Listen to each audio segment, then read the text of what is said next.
Well, it's 5 o'clock on Monday, April the 22nd, 2024. This is the Redevelopment Commission of Bloomington, Indiana, coming to order. Could we have a roll call, please? Sue Scambaluri here. Deborah Meyerson here. John West here. Randy Cassidy. Deb Hutton here.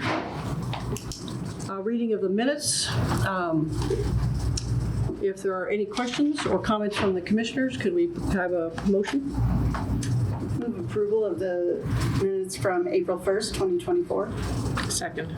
I have a first and second. All in favor, we're going to have a roll call, so let's have a roll call. Sue Scambaluri, yes. Deborah Meyerson, yes. John West, yes.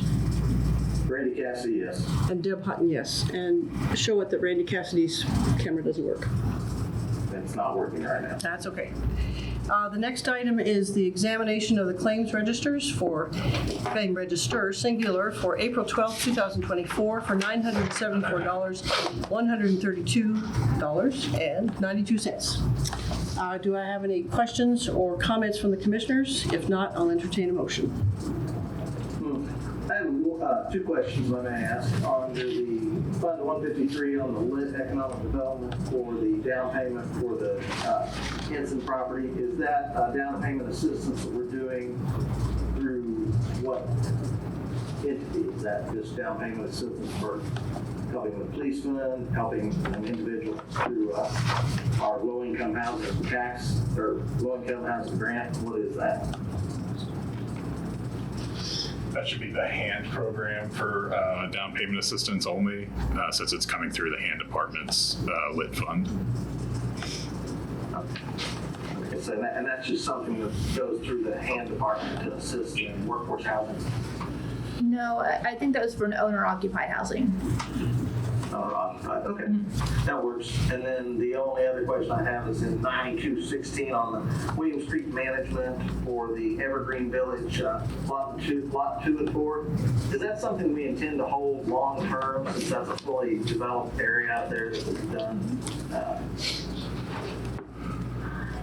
We have, my understanding is we have, because those are largely, those lots are largely drainage lots for the Evergreen Village, and so that provides the drainage for the area, but I can certainly check into that, Commissioner Cassidy, to make sure that that's accurate. That was my understanding from the past, though. I do have some information. Oh, please. Everybody didn't have all. So those two Could particular you come lots. here and speak into the mic, please, and introduce yourself? Sure.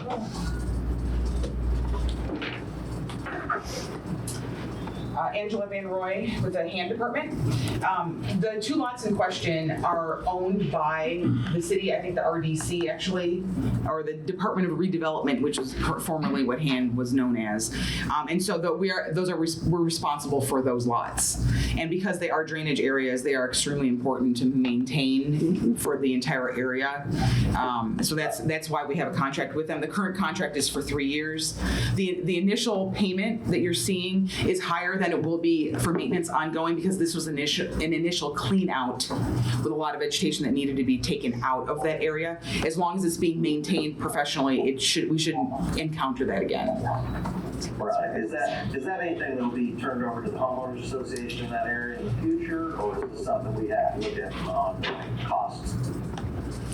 Actually, do you know the status of the homeowners association there? There is no functional homeowners association, but those two lots are different. They're not really part of the HOA per se. They are owned by the city. It's a different sort of status, I think, than what typically would be if a developer developed a neighborhood and then handed over the common areas to an HOA. Right. Yeah. Yeah, because if I remember correctly, that was done through a federal grant for those homes in the beginning. So.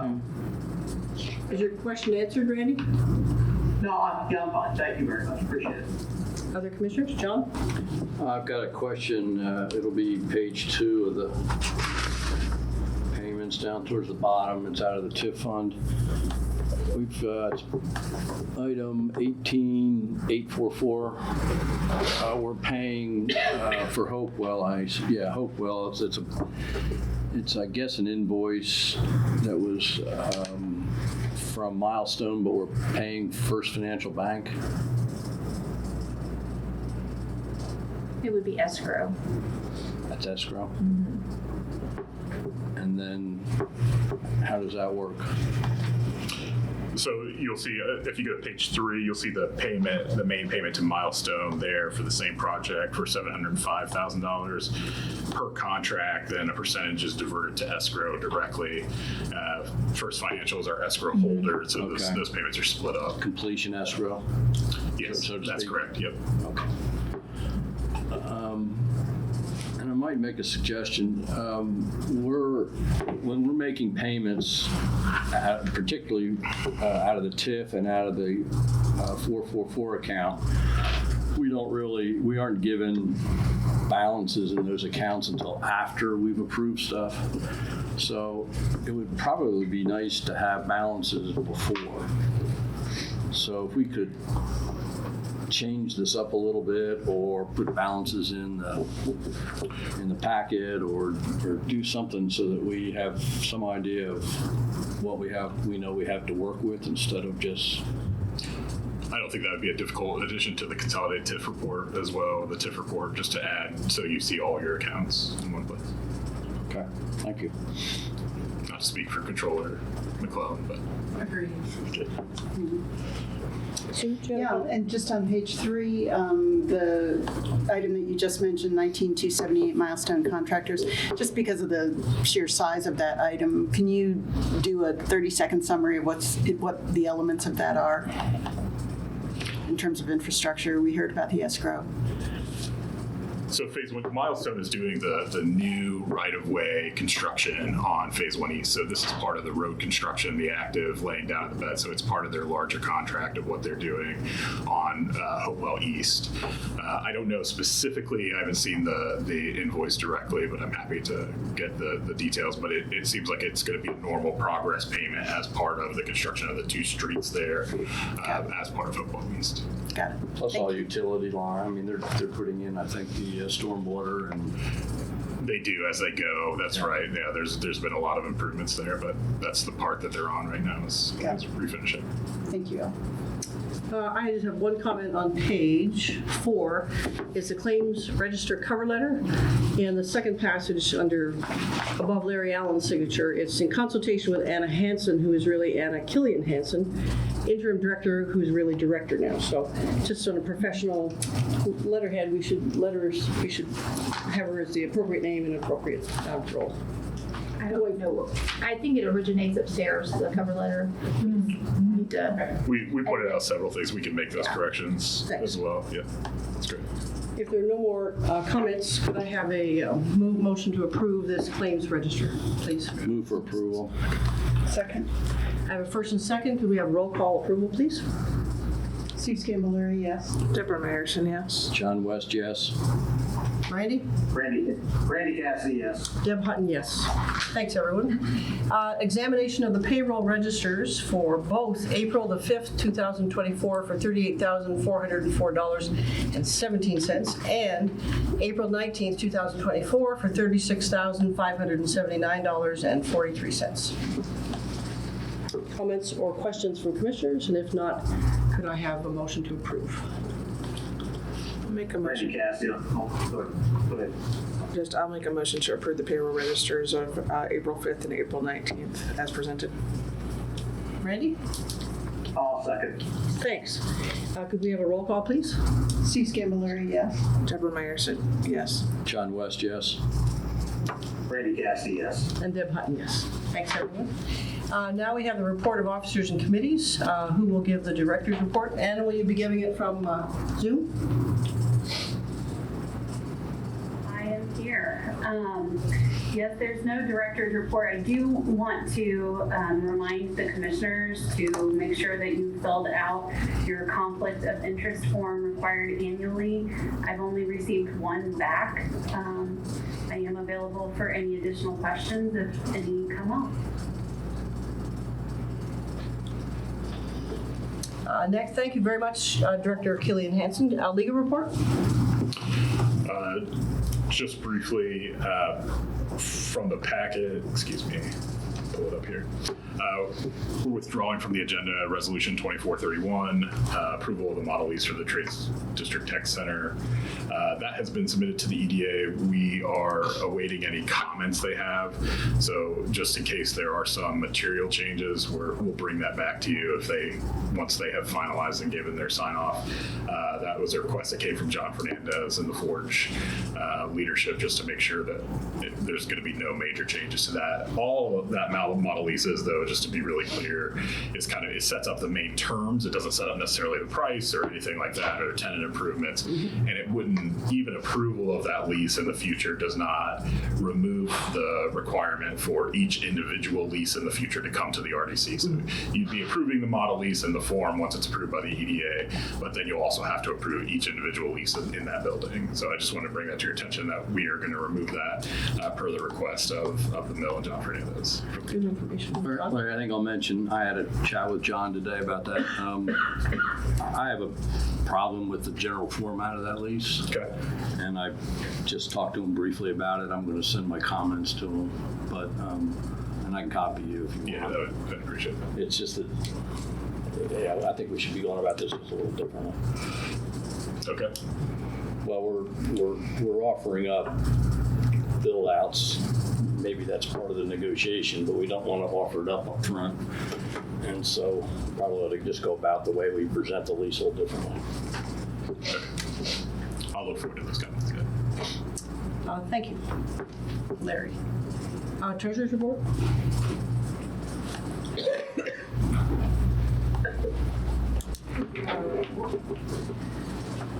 Everyone, Jessica McClellan, City Controller. In your Treasurer's report, and you did ask about the fund balance, and that's a good question. For the consolidated TIF fund, the balance is $18.9 million. So far this year, you've spent $9.1 million out of the consolidated TIF fund. We're 9.1. And the balance again, please, Jessica. 18.9. I can tell you 18,922,319 is the full number. 18,922,319. So yeah, and I understand your need to know that number when you're approving claims too. So that's good. We'll get that to you. So of the amount spent, is all of it been spent, or just part of that just encumbered? And That's a good question. Can you give me, I wanted to answer that for you too, and I'm ready to, just give me 1 minute to pull that report. Also, I want to know what your thoughts are on this draft too, when we get there. So the encumbered amount in that fund is, let's see.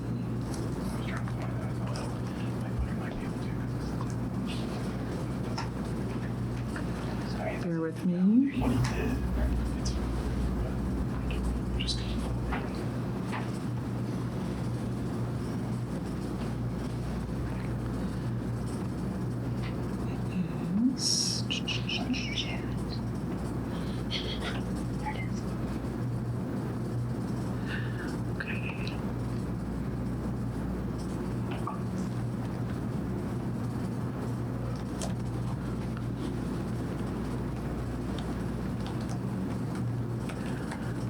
Looks like we have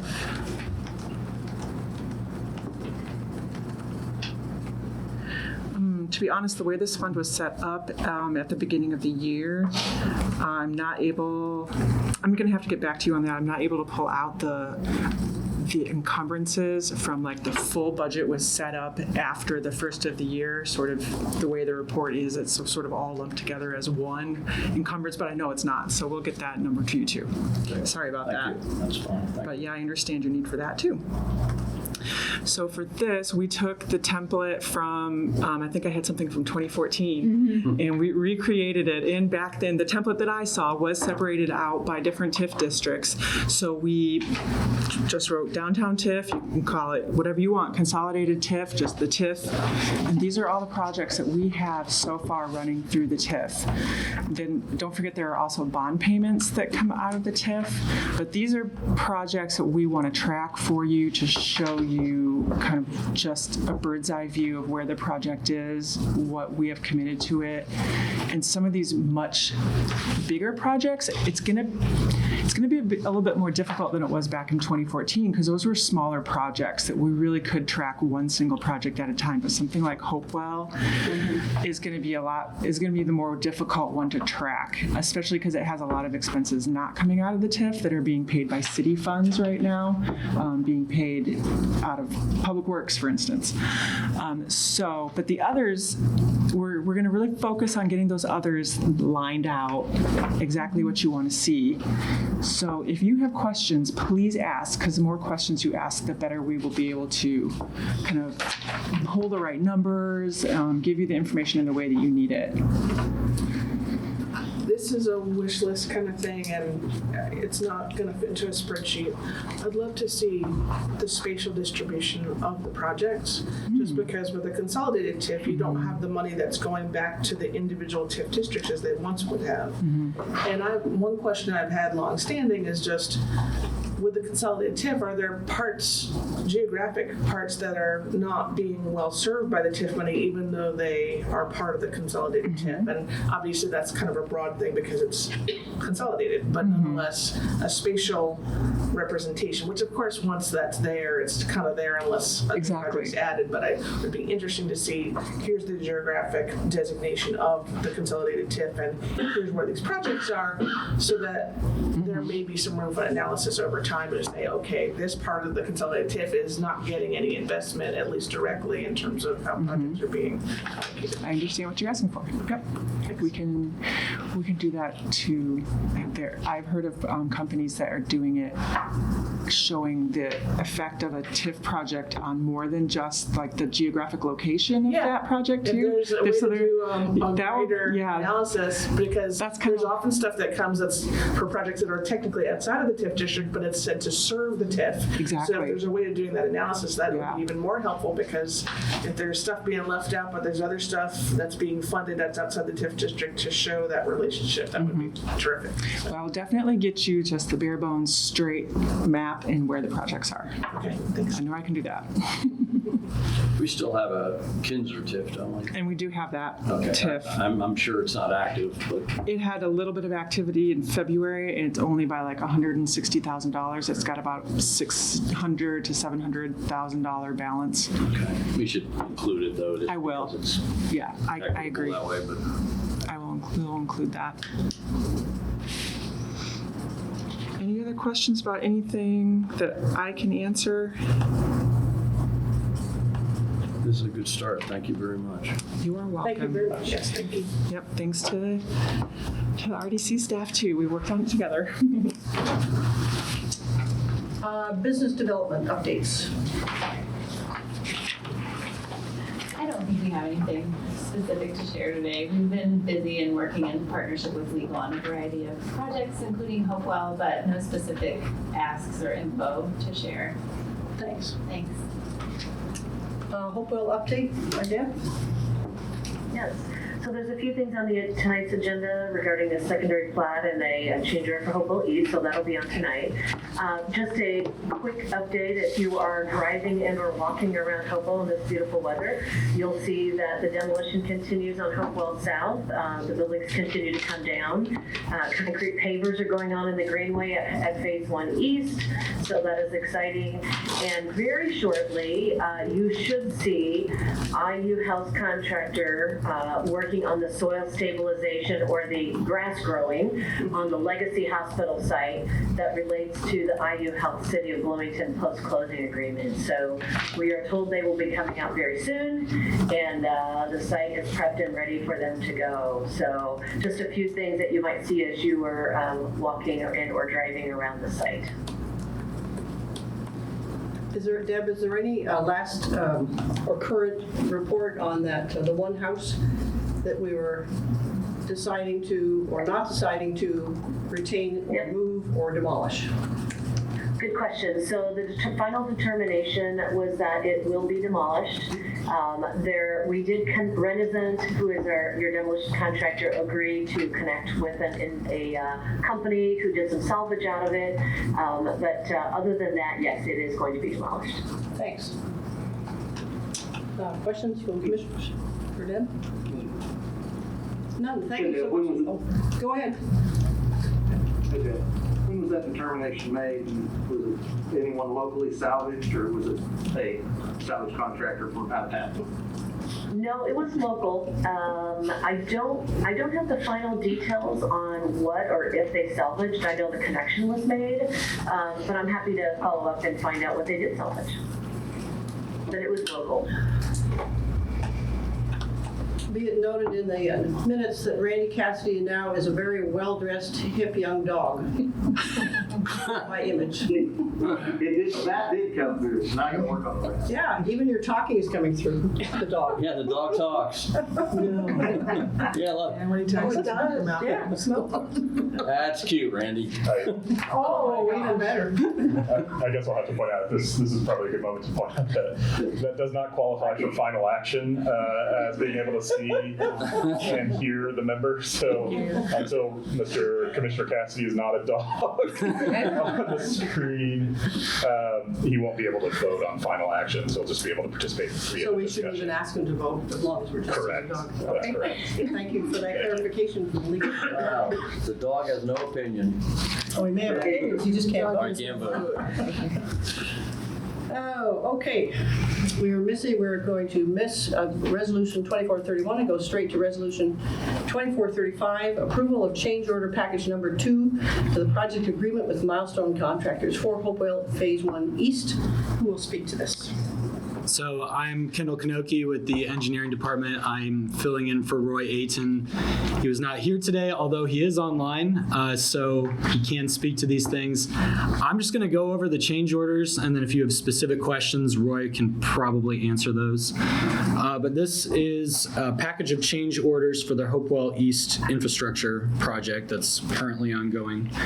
And it changes the contract amount by an additional $14,599.44 for a final contract amount of $13,552,509.53. So there are 5 change orders. The first one is for Centerstone pavement marking and parking lot quantity adjustments. It's an additional $1,396. I'm just going to run through them fairly briefly. If you have additional questions, we can go into that. The second one is for additional demolition and removal of unforeseen items on the project. It's additional $3,100. There was additional rock excavation for the removal of a cistern tank on site that was unforeseen. That is an additional $12,358. There was an actual deduct from the contract price for the removal of proposed staining on outdoor furniture. Parks Department directed that to no longer be done, so that was a credit of $5,200. And then there was some additional cost with the connection to the Centerstone roof drains, totaling $2,945.44. So that is kind of the summary.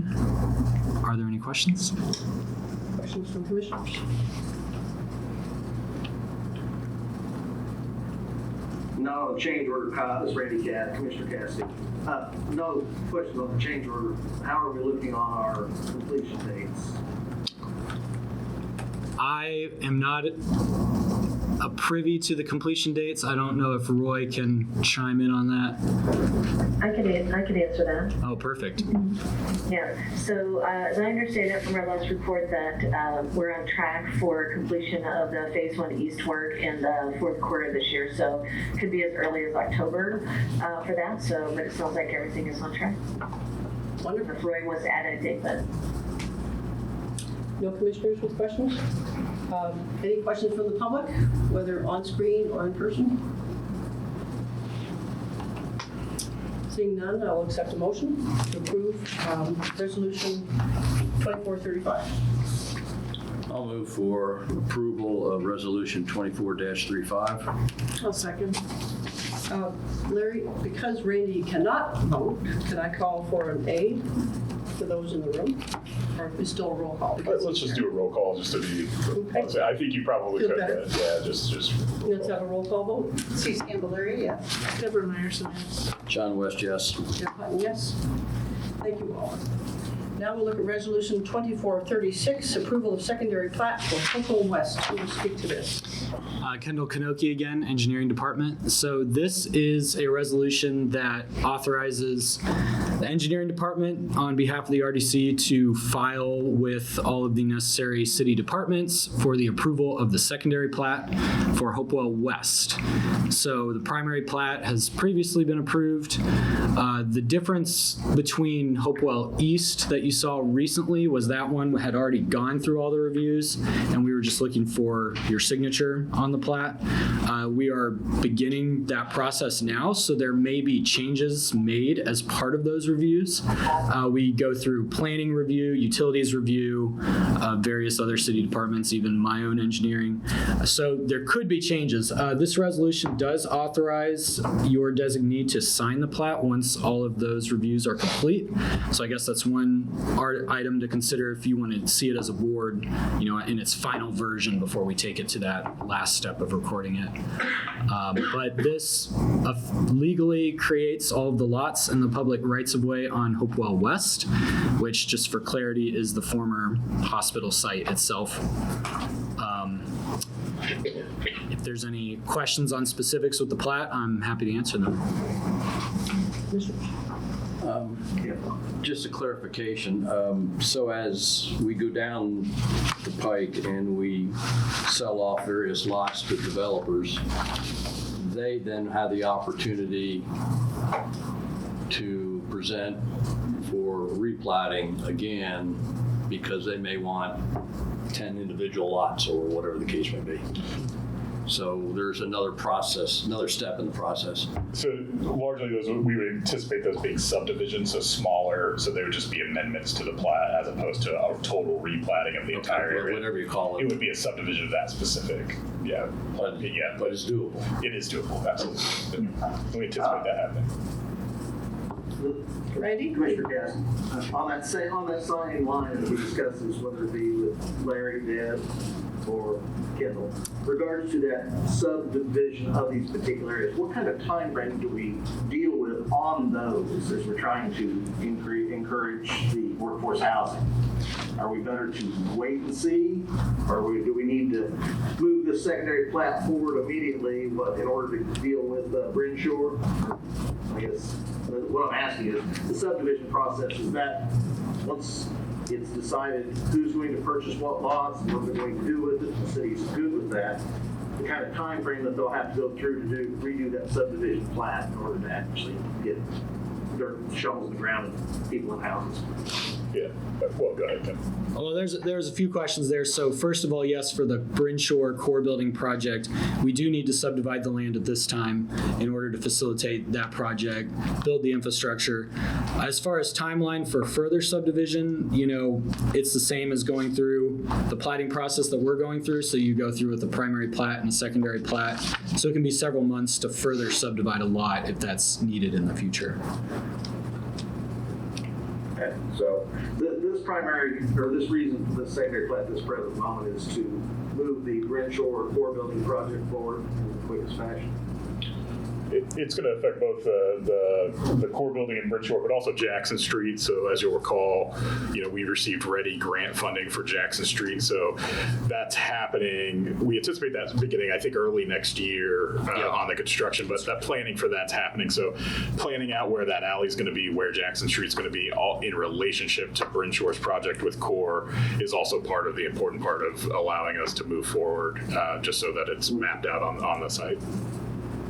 Okay, well, the reason I ask this question is regards to any of these parcels that are purchased individually or largely, what would have to happen for any of these other lot lines that we're now doing a secondary plat to be moved to accommodate, the best, highest use for our new development in the community, our new neighborhood. Yeah, they would have an opportunity to apply for further subdivision, as we noted. Now, there's always a caveat, because it's my answer and it's long-winded, which is to say there might be chances where they would need to request some kind of something from council. Like if they wanted to try to vacate one of the alleys that we're platting in, for instance, which wouldn't make a lot of sense. We're probably not going to be very supportive of that since we've gone through a large public process. But then they would need to do that as part of their subdivision and then petition council as well directly for those kind of things. But what we'd anticipate is really they're just going to do what are referred to as minor subdivisions within this larger plat. And essentially what that means, in order to really get anything moving, we've got to do this in order to get Bridge Shore going, Jackson Street going, which would be a year. What I'm trying to identify, and this may be a question for Deb, where do we feel that we are at this present moment in moving things forward with other developers or other individuals to look at this to try to actually get something going? Yeah, so I agree with what the team has said about why this is happening now, the drivers for that. In terms of the I think you're asking about the development and the attraction of developers. So as we did last year, the primary focus has initially been at Hopewell South. I think there's an opportunity to reissue a public offering for Hopewell South, and that would obviously always come before the RDC, but it gives us that opportunity to continue to get that message out in a broader way. The second probably driver for the opportunity has been at Hopewell East, where we have probably the biggest amount of potential for housing. And so that started with an RFI. I think there's still an opportunity to, again, continue to make sure that we're getting the right kind of housing and that we think it's going to meet the needs, whether it's workforce or otherwise, because there is a need out there for that. And then Hopewell West, which is what we're talking about here today, is the third piece of that and the final piece of that puzzle. And so, in the past, what we have put out is sort of RFIs that relate to big areas of land and said, tell us what you want. There's another strategy, which is here's a more specific public offering for a piece of it that might draw a different kind of developer. And those are the kinds of strategy discussions that are going on right now. Two questions in regards to that. I understand at this point, this is to move Jackson Street construction in a year, but the core building to move it forward immediately. That seems like what I'm hearing, is, correct me if I'm wrong, what we're doing second. All right. Then the next thing is, and tell Deb, make sure I'm not paraphrasing for you, that Hopewell South, you're looking to put out another RFP for it? Well, I think there's the opportunity to continue to open that up for other interested developers. I don't know if Jane is in the room. She may want to add some things to that as well. But I think there's continued opportunity as there is interest that is out there for that we're hearing about. And so the question is how do we most effectively do that? And I think that's really the umbrella strategy that we're talking about here.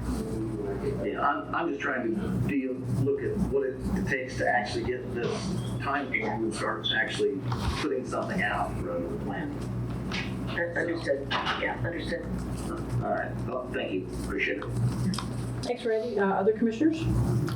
I have a question that is not strictly related to the plat, but it is drawn on this map, and it's two properties that appear to be owned by, one is the one that's labeled the school city of Bloomington, Indiana, that's in the lower left, and just trying to get a sense of the ownership, what's that property for, and then there's another one that looks like a legacy piece of property for the trustees of Bloomington Metropolitan Schools, and I'm just wondering what the potential is to eventually include, what the actual ownership is and how that might be allocated for future development of the same. Yeah, so the school city of Bloomington, Indiana is where the former emergency room building was. Okay. And then the other lot was where the helipad was, if that kind of orients you. And those were actually under a lease with Monroe County County School Corporation. They own the historic school building just to the west, and all of this was part of that property. So IU Health actually still leases all of these parcels from Monroe County Schools. They have medical offices in the old school building. So right now those two parcels are just grass, and they are owned by Monroe County Schools, and they are leased by IU Health. So they are not owned by the city. So at this point, it's kind of up to those two entities what they want to do with them. How long does that lease run, do you know? I don't know the terms. It's a very long-term lease. Yeah, we believe that we have not seen it, but we have been told that it is a very, very long lease. Does that mean it can never be broken? There are actually unique, just as context, there are unique challenges to a school corporation in selling its land that makes it very challenging for them to potentially, so in terms of incorporating that into the site, by state statute, I think once they offer that up, they have to make it available for a charter school to potentially come in Oh, first choice. as first choice, Does potentially that happen for the library? to purchase it. So that's a relatively new statute. I know that we've obviously that's a place of interest, but with the long-term lease plus the statute, that has made that a tricky property. So that is not in our current, at least short and medium-term plans for Hopewell. Just, why is it labeled City of Bloomington if it's actually MCCSC? Is it just because that's the historic name of the ownership? The school City of Bloomington, I think, was an old title for the Monroe County Schools or the predecessor. Okay. So that's just what the deed says, but Okay. its current form is MCCSC. Yeah. Great, thanks for that clarification. If I could add one element to that, right now the fence, because the fence, actually our fence, if you go out to Hopewell right now, the fence includes that area, and technically that's not our property. So we are talking about how do we shift that fence so the fence actually follows our property line versus inclusive of that. Because it was originally part of the demolition package, it's inclusive of the fence area, but just so you know, we may be bringing something back to ensure that we get the fence in the right place as well. So, actually, I'm just curious in terms of if it's not property that was part of what the city acquired, why was the demolition, like how did that get negotiated in terms of that demolition on property that is not owned nor leased through the city, and how that fence did not go along the property line? I mean, I realized that, there was a building there, somebody putting up anyway, just wondering like how that was negotiated. Yeah, IU Health did all the demolition and the negotiation, so that was part of their lease and their negotiation with the school corporation. I had the same question when I looked at it, is that you built over a parcel of land that you have a lease for is a very interesting choice. And so, but it was all IU Health navigating those issues. Yeah. Thanks. I have a Quick question. question. Go ahead, Randy. So, my question is, can we enter into some discussions with the Monroe County Community Schools to identify what we can do to work things through? I mean, we're talking three entities that are all public benefits, so we can try to incorporate whatever manner it is into this new neighborhood looking, rather than saying, well, they got long-term leases and they're really long. Because we're putting a significant amount of community resources into this new neighborhood to make it walkable, affordable, and a quality community. And, with the IU Health and the Monroe County Community School, I mean, they have the same basics that we all have, trying to make our community better. So it'd be nice to at least be able to have dialogue in regards to knowledge of how long the lease is, if IU Health intends to continue it, if Monroe County Community Schools want to continue it, or is there something we can work out amongst those entities that would benefit the community as a whole?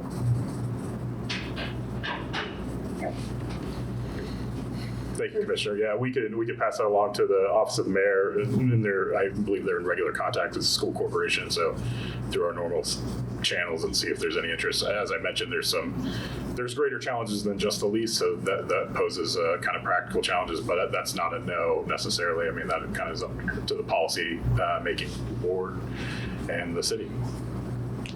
Okay, thank you. I have a question from the map. Lot 11 and lot 11, lots 16 and lot 12 are all, seem to be drainage. why do they have address numbers in them? Or is the drainage underneath them and there are still viable, visible, build-onable land above the drainage?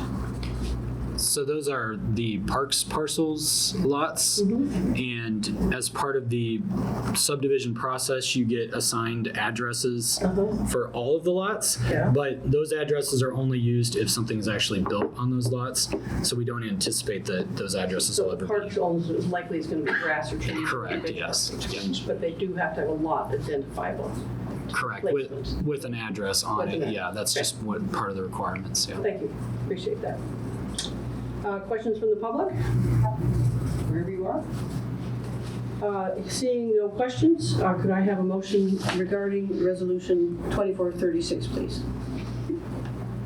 36. I'll move approval of Resolution 24-36. Second.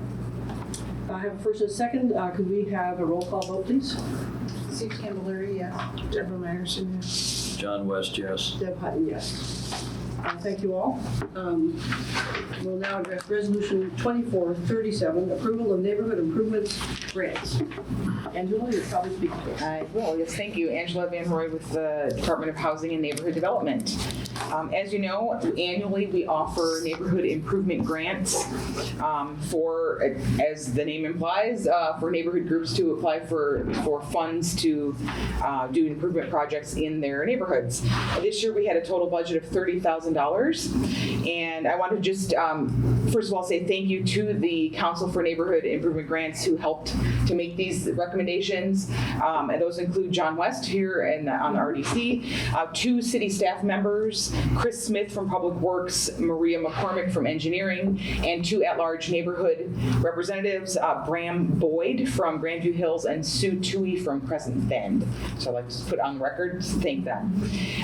So we had 4 applicants this year, and you have listed here the a very brief synopsis of the projects and the amounts we're recommending. So Park Ridge East Neighborhood Association has 2 neighborhood entrances with quite long islands in the right-of-way. They want to do refurbishment of those areas, which includes neighborhood signs, lighting, and extensive landscaping. So we have recommended funding of $8,500 for that project. That does pare down slightly the amount that they requested, and so that would include fixing the lighting and doing the landscaping, but does not include any of the monument part of the signage. They have pillars, limestone pillars. So that would be put off to a future date if they chose to do so. The Prospect Hill Neighborhood Association has requested funds once again for the second year to hire professional restoration companies to do headstones and monuments in Rose Hill Cemetery. They have requested $12,750 for that work, and we have recommended full funding for that project. The Rockport Hills neighborhood, they have been an inactive neighborhood association for about 20 years and have some neighbors who are interested in getting a little more activity going there. And so they have this nice project to refurbish their neighborhood entrance sign. And they're asking for a mere $1,350. And so we are recommending full funding for that. And then finally, the Woodlands Winding Brook HOA has an ongoing project. They were given some funds from this program last year to do a pretty extensive drainage project that is needed in their neighborhood. And as you can see, they've actually requested $50,000. It's quite a big project.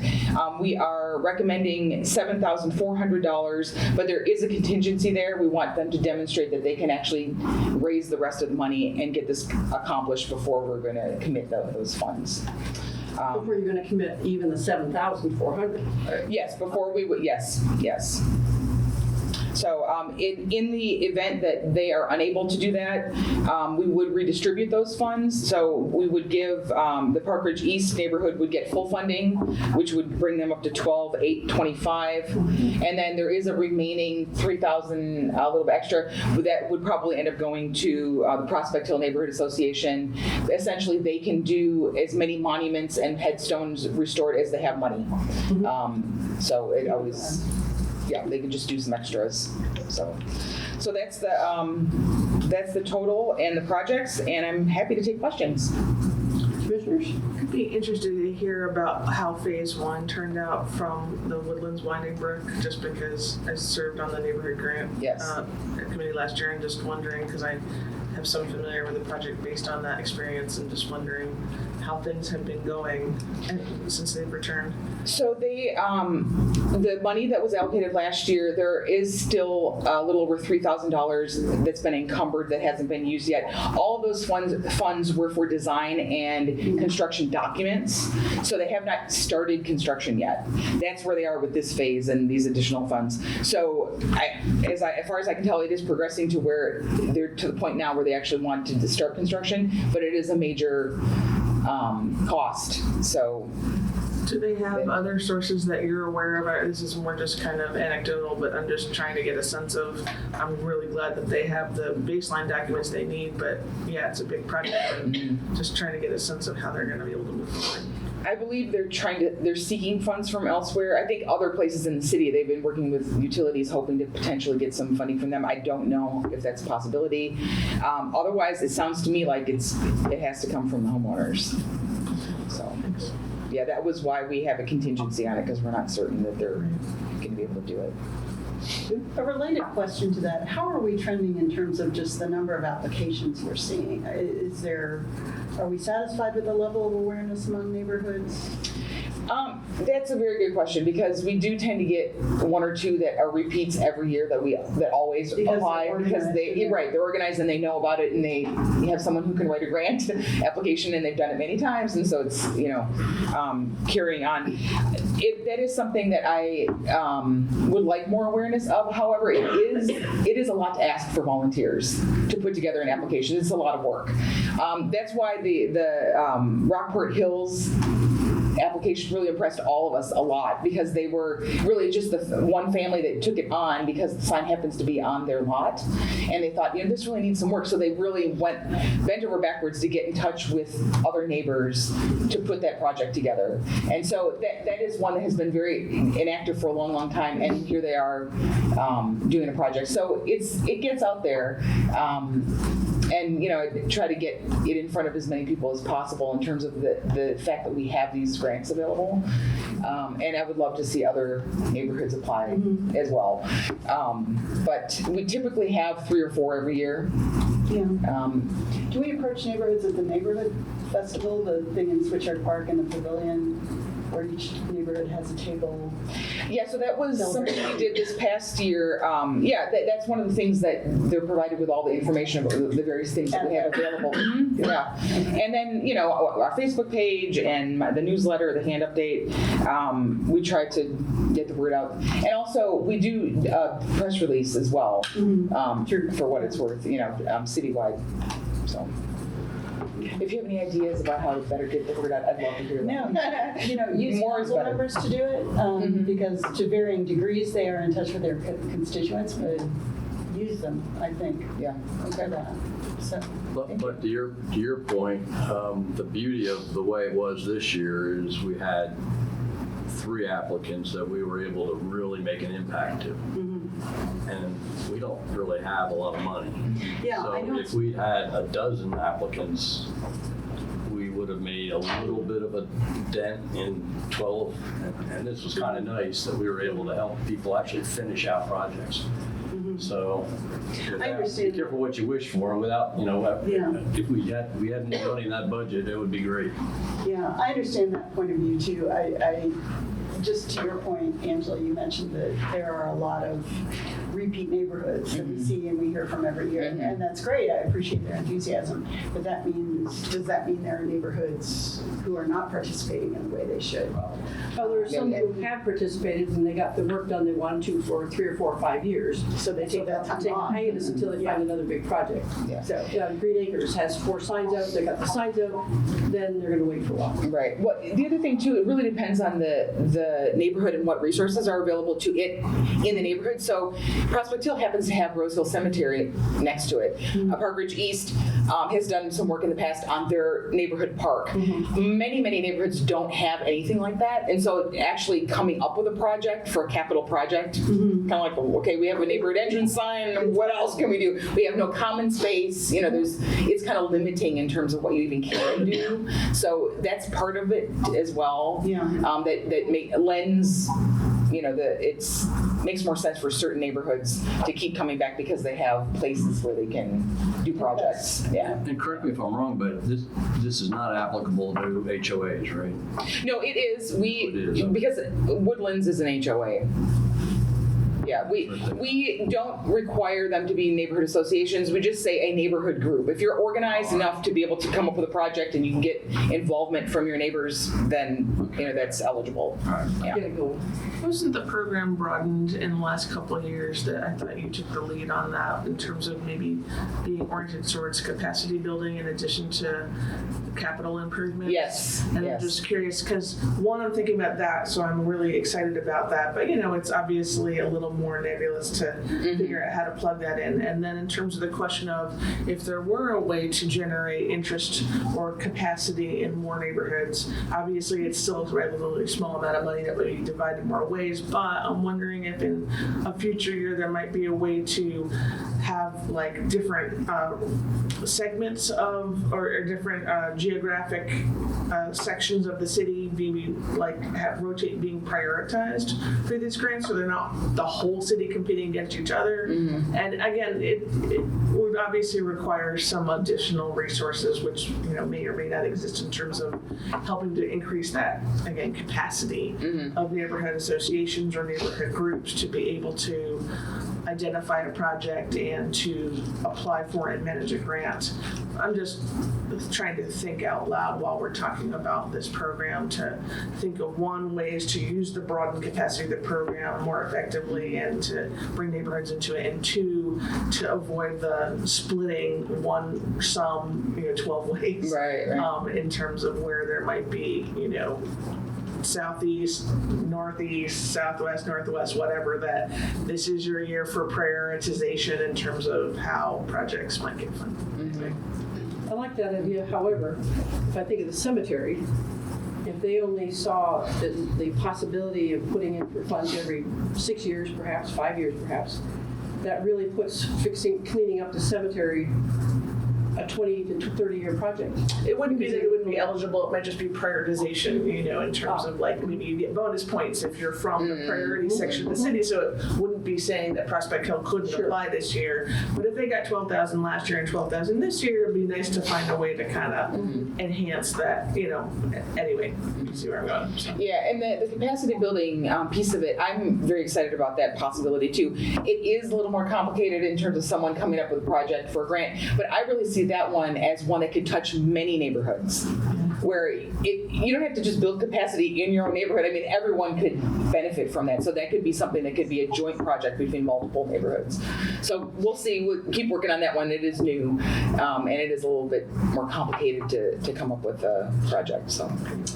Angela, with the Woodlands Winding Brook, and that they requested $50,000 and yet $30,000 is the pot.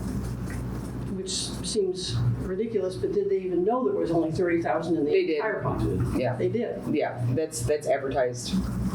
Well, so I wondered if we should be saying no grant can be over 50% of the pot, or some such thing, so that there's like, dudes, don't be ridiculous. Ask for the moon and you'll get something in your street. I mean, asking for a lot's fine, but being ridiculous is just that, and it sets you up to fail worse than you might fail anyway.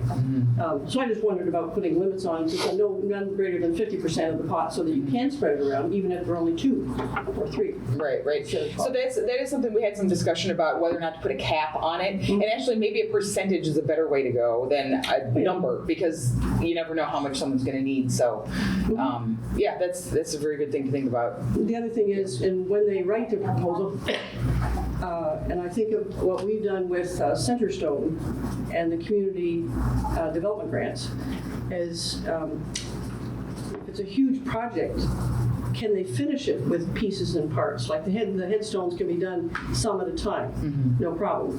But can their project be done completely or nothing at all? Is partial funding meaningful? Yeah, and if it's not meaningful. Well, we asked that question in the interviews. Yeah, and that is actually a part of the application as well. I tell them explicitly in your budget, give us what you can live with. Give us what you want and tell us what, because there's a very good chance that the council's gonna have to divvy up the money and you may not get everything you ask for. So please make it easier for us if you can tell us what you really, really need and what you can, what you can live with, what you can make it do a meaningful project with a lesser amount of money. What's your Tesla version and what's your... Exactly, right. And unfortunately, Woodlands did not do that explicitly. And we had that discussion in every interview with everybody. So we had a really good handle on what was absolutely needed and what was just kind of a little bit of a wish list. Great. It's an important Good job, program. Angela. Thanks for talking through it. Yeah, thank you for the very much. questions. Thank you, Joe. I enjoyed it. Angela, you did a great job putting that together. Thank you, and you were a great addition to the council. I appreciate your commentary and your questions and your insights and things. If no more questions from commissioners, are there questions from the public, wherever you may be? Hearing and seeing none, could I have a motion for approval, please, for resolution number 2437? Move approval of resolution 2437. A second. Seeing a first and second, we have roll call approval, please. Sue Scanloneri, yes. Deborah Myerson, yes. John West, yes. Deb Hutton, yes. Approved unanimously. We're now to the business and general discussion. I have a couple things to bring up. Does anyone else? Yes. Randy? Go ahead. Yeah, go ahead, Deb.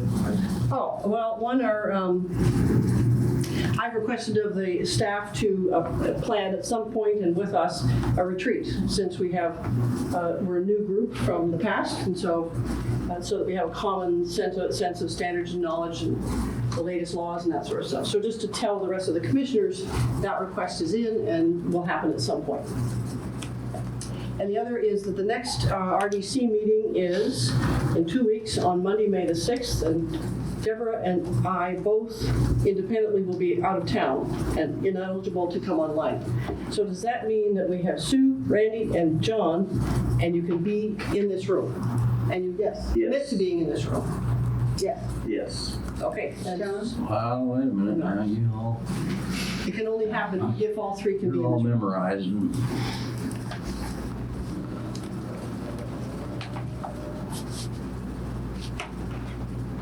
It's a yes for me. Yes? Yes. Okay, so everyone just remember the three of you have to be in the room and Sue will be leading the meeting. Got it. Okay, those are my 2 points. Anyone else with business or general discussion? Randy did. Randy? Yeah, quick question in regards to, thank you. That dog.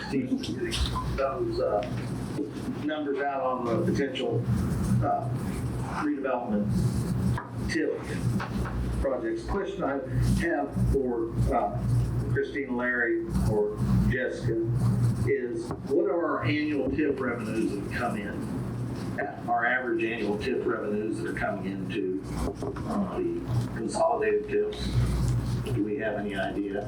Or could we look and see what that's going to be on average so we can identify what our overall commitment is over the years, 2 years, 4 years? We look into that. Yeah, we, go ahead, sorry. Jessica left the meeting, but I can get that to you. I can get it from her unless you're looking something up, Larry. Yeah, she reports that often, Yeah. so it's probably in the tip of her tongue. Yeah. Yeah, I was just looking what the aggregate amount is on a fairly consistent basis, John, and see what our revenues are versus our expenditures. I can ask So her to and have your her get point, it to you. Randy, it probably ought to be added as a line item on this report that we're getting monthly. Okay. Is that it, Randy? Okay. So, there's one other that's slipped my mind. It'll come back. Well, I just wanted to show you, Randy, if you can see it. I had them from page 70, the plat picture that we all saw, letter size was unreadable. And so they very kindly gave us a huge paper copy, and there's one waiting for you. Christine will have it in the office, or for next 2 weeks. Okay? So- Thank you. Commissioner Cassidy, it looks like last year at least, our revenues were 10.2 million, almost 10.3 million, $10,278,032 for the consolidated TIF, and the North Kinzer TIF was about $68,377. Okay, so around 10 million a year on that. And I did remember the next question. Just reading in the media accordingly that the administration had indicated that anything future on the convention center, the redevelopment won't be paid back. Is that something that's in process, or is that something we need to be aware of? Those are discussions happening right now. We anticipate that we'll have something to present to you all or share with you all at your next meeting. Thank you. I have a question, Christina. Do you have all of our personal cell phone numbers so that if for later something, especially for the threesome needing to be here and they're 5 minutes late? I don't think so. Is that something in the past practice? Someone is here that has phone numbers of us? I have Brandy's, I know. Well, if you collect the 4 of ours today, I think that would be a smart thing to have as a backup. Sure. Seeing no more interest in discussions, I'll call for a motion to adjourn. So moved. Second. So moved. Thank you. 1 hour minus 15 seconds.